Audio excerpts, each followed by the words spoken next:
You know what I just realized? This episode is not the most bizarre thing in this series. In the episodes to come, there are going to be things even more bizarre than this episode. And I am looking forward to seeing every single one of them.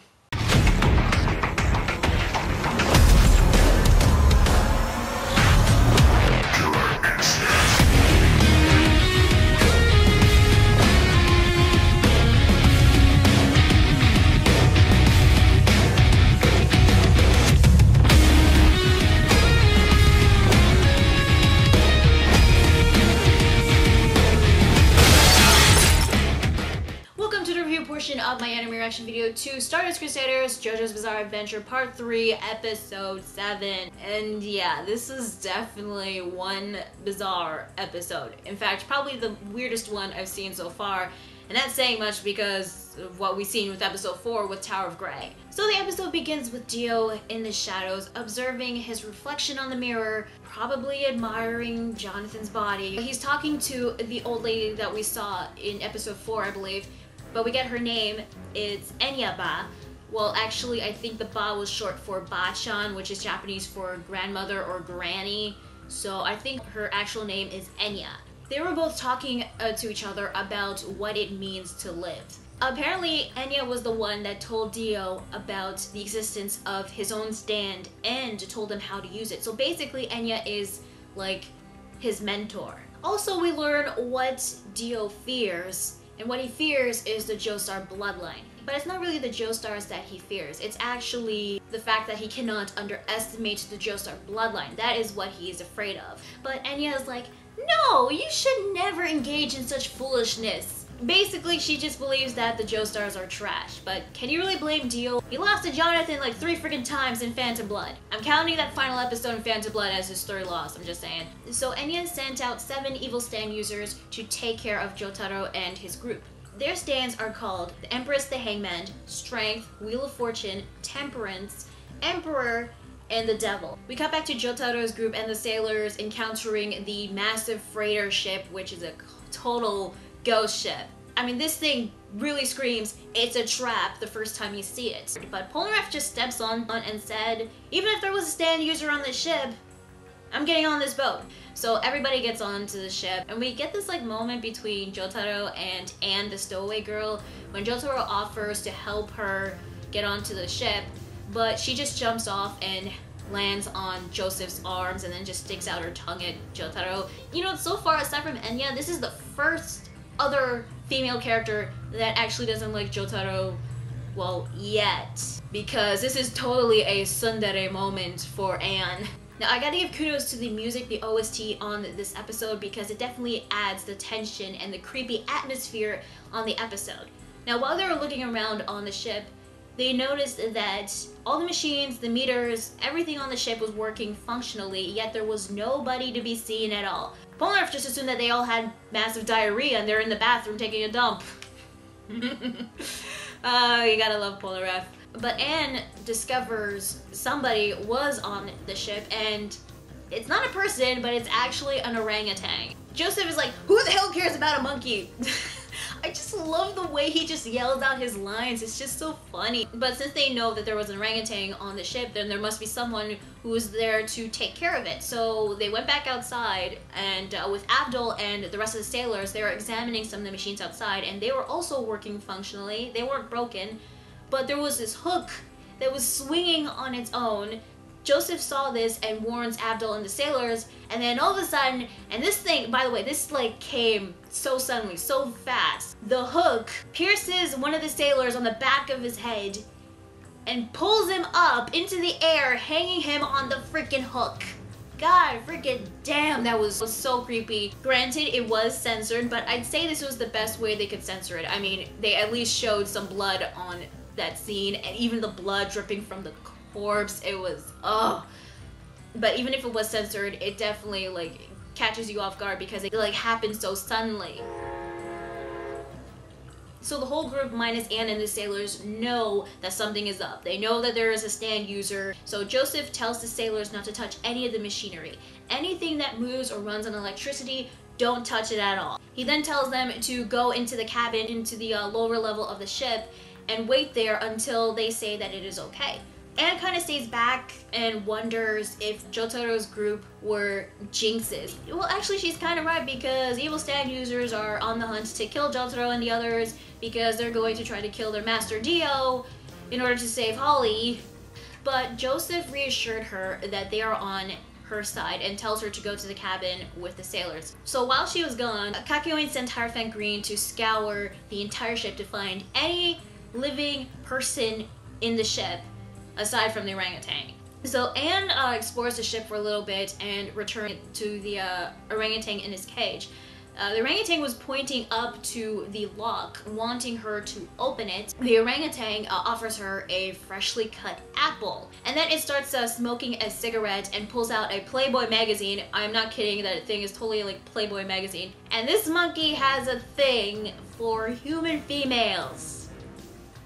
That's kind of creepy. Actually, it gets even creepier in this episode. Now, several hours have passed, the sun was setting, and Kakyoin got back Hierophant Green, which couldn't find any signs of life. You'd think that if they couldn't find any signs of life, this ship would be like a freaking ghost ship. The first thing that they would do is get the hell off the ship. I mean, I'm pretty sure they still have their lifeboats. I'd say take your chances in the ocean until someone else finds you, or drift off to God knows where in Singapore. Probably grab a couple of supplies if they can find some food, and then head to the ships.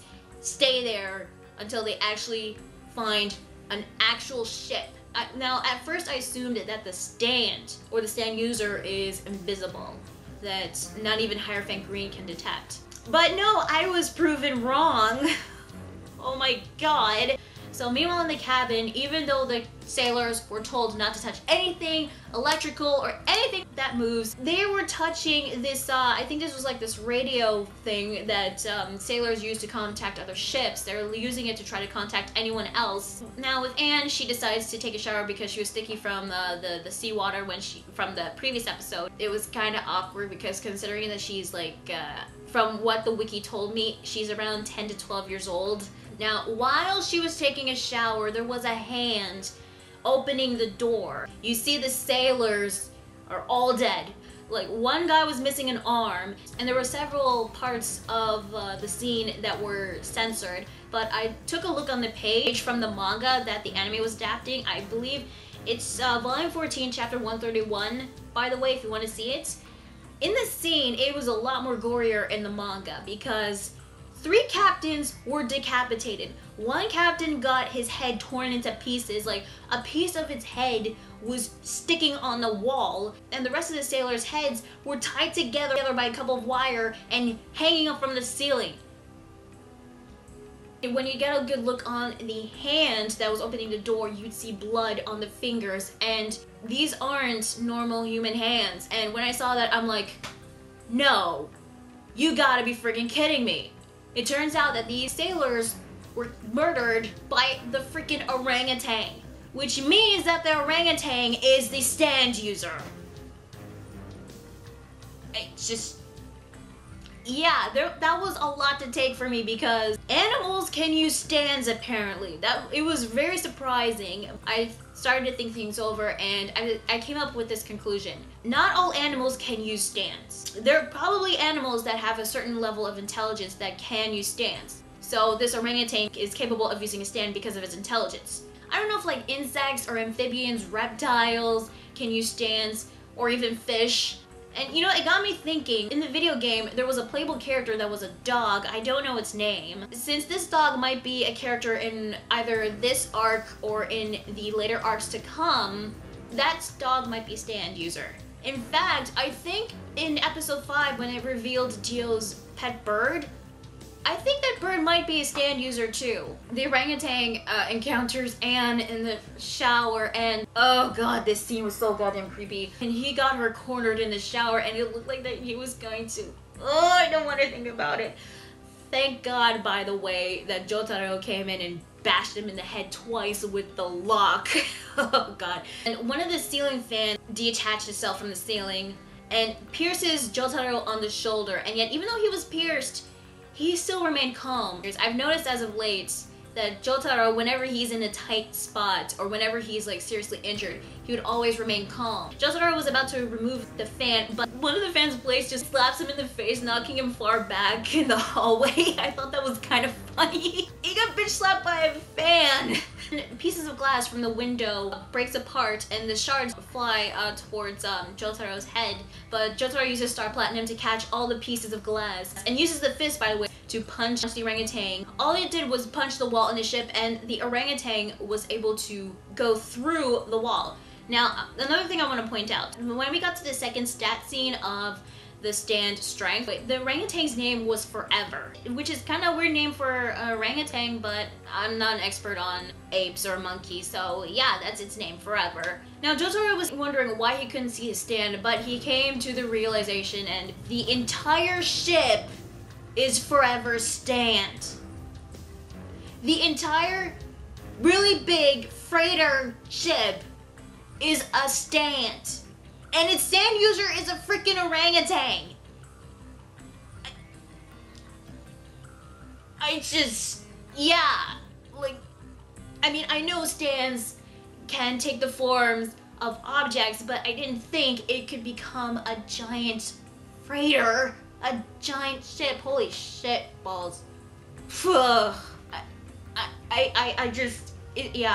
It was a lot to take for me. Now the ship was engulfing the rest of the group, Joseph, Kakyo, and Avdol, and Polnareff, and it was slowly crushing them. Now the weird thing is about this ship, even if it was a stand, other people who aren't stand users are able to see it. And this was a rule, by the way, that only stand users can see stands. This doesn't seem to be the case of some stands, depending on what kind it is. It probably depends on the stand user. If the stand user has this really strong, powerful energy, it can allow its stand to be seen by others that aren't stand users. And meanwhile, Jotaro was also trapped by the stand as it uses its pipes to constrain him onto the wall. And Forever returns wearing a captain's outfit, smoking a pipe, and carrying a thesaurus pointing at the word strength. So that is the name of his stand, Strength. Now, Forever thought that he won and started playing with a Rubik's Cube when he looked at Anne and had this like lustful look on his face. Ugh, God, it was so fucking creepy. I'm sorry, bestiality is a huge no-no for me. For a while, Forever was being distracted. Jotaro, I guess he was able to use his arm to grab onto one of his buttons and flings it at Forever, which, by the way, Forever did a crappy job constraining him. Even though he was able to constrain his arms, he didn't constrain his upper arm, which he should have done. Jotaro riles Forever up, getting him really angry and pissed off. It's so pissed off that he lunges at Jotaro, but he was able to concentrate Star Platinum's power on his fingers, thus again using for the second time Star Finger, which flicks the button, by the way, that Forever was holding straight between the eyes, right in the freaking head. Boom, headshot. Oh man, that was a cool scene. Although the freaky thing is, like, when he got hit, his eyes started to bleed and he was like clinging on his head in pain. So that one attack was enough to weaken Forever to the point where Jotaro can free himself from his strains on the ship. I know this is an animal, but goddamn, this stand user is kind of pathetic in a way. This thing was so afraid that he wants Jotaro to forgive him. And Jotaro says, but you've already broken the rules of the animal, so I don't think so. And then it gets hit by Star Platinum's volley of punches. Okay, I am the kind of person that does not kind of support animal abuse, and from what I've heard, there's gonna be plenty of that. But considering that this monkey is so creepy that it is willing to rape a 12-year-old human girl, and he tried to kill Jotaro and his friend, and he already slaughtered those innocent sailors, yeah, he definitely deserved that. And honestly, I'm never gonna get tired of seeing Star Platinum unleashing his punches. It never gets old for me. It's so freaking cool. With Forever now defeated, the ship then starts to alter and distort its shape. But luckily, Jotaro and the rest of the group managed to escape by going on one of the lifeboats that they still have. And Anne was fully clothed. I didn't know she had like enough time to put on her clothes, but yeah, she's fully clothed. It turns out that Strength was just a shell of the actual boat, which is this tiny boat. So basically, Strength's ability is to turn any kind of ship and use it as a core to transform into a bigger giant ship. Also, Forever can manipulate anything that is a part of that ship. So Joseph now knows that they gotta keep their guard up. They have to expect the unexpected, because at this point, anything that's very suspicious, whether it be an animal, a person, or a freaking object, anything at this point might be a stand or a stand user. So it's been 4 days since they left Japan, and they got 46 days left until they get to Cairo, and they still got a long ways to go. We cut back to Dio in his lair reading a book in the shadows. Enya informs Dio that strength has been defeated. How does she know that? I don't know, but she does. So 1 down, 6 more to go. One of the stand users happens to be her son, and when we got a good look at her hands, she has 2 right hands. So I freaking called it. I knew that she had a connection with Polnareff's sister's killer, and I was right. It turns out that she is the mother of that killer. Now the question is, what kind of stand does her son have? Not sure. It is out of those 6 tarot cards. I'm not sure, but I highly doubt it is the Empress. Definitely not. We then get a moment of Dio asking Enya what is it that she desires. And she already told him many times that what she desires is to stay by Dio's side because of how powerful Dio's stand is. And behind Dio, there was this mysterious figure right behind Dio, and it was his stand. Holy crap, when they get to Dio's stand, I cannot wait. I cannot wait. I'm looking forward to it. So then we come back to Jotaro and the others, and the next day, I believe they were saved by another one of the ships, or they coincidentally drifted to Singapore because they arrived at their destination. They're gonna spend the night in Singapore in a hotel to determine which route to take now. But inside one of the hotel rooms, there was this doll, and that is where the episode ends. This episode was just one of the most bizarre ones I've seen so far in Stardust Crusaders, and I know there's going to be even more bizarre things in the episodes to come. Animation, artwork, music were really well done, especially when they reinforce the tension or the creepy aura felt when they're on the freaking ghost ship. The fact that animals can use stands was really surprising, but what was even more surprising to me was the fact that the entire ship was a stand. Although I feel like the fight was, even though it was good, it felt like it went by so fast. It went by pretty quickly, but then again, it's to be expected since they gotta get to the rest of the other stand users. Although I don't know when we're gonna get to see Polnareff's sister's killer. Now, this episode does really bring in the tension. There were some creepy moments, and it was an overall entertaining, pretty good episode, really. Although there were a lot of revelations that you do learn in this episode, and as I said before, some of them are so bizarre that you'd probably want to pause and give yourself a moment to let it all sink in until you continue watching the episode. Now, next week's episode is going to be called The Devil, which was one of the 7 stand users that Enya sent to kill Jotaro and the others. What does this stand do? I don't know, but judging from the preview, it's got something to do with that doll. Either the doll itself is a stand, like going into Chucky territory, or this doll is some sort of voodoo doll. It looks like we're going to see Polnareff's turn, which is great because I like Polnareff and I really do like to see more on this guy, especially on his character. I am definitely looking forward to seeing next week's episode. The episode is now out on Crunchyroll, so if you want to check it out yourself, I'll leave a link in the description down below. So tell me guys, what do you think of this week's episode? Did you like it? Did you hate it? What are your thoughts on the orangutan and the stand strength? Let me know in the comments below. Be sure to like the video if you like it, subscribe to more videos, and be sure to check out my Facebook fan page and Google+. And be sure to check out my backup channel and subscribe to there too if you like. So yeah, that is Stardust Crusaders episode 7. It's probably going to get even more bizarre as the series progresses, but I am looking forward to it. I'm Lunar Spawn 27, and I will see you guys later. Bye.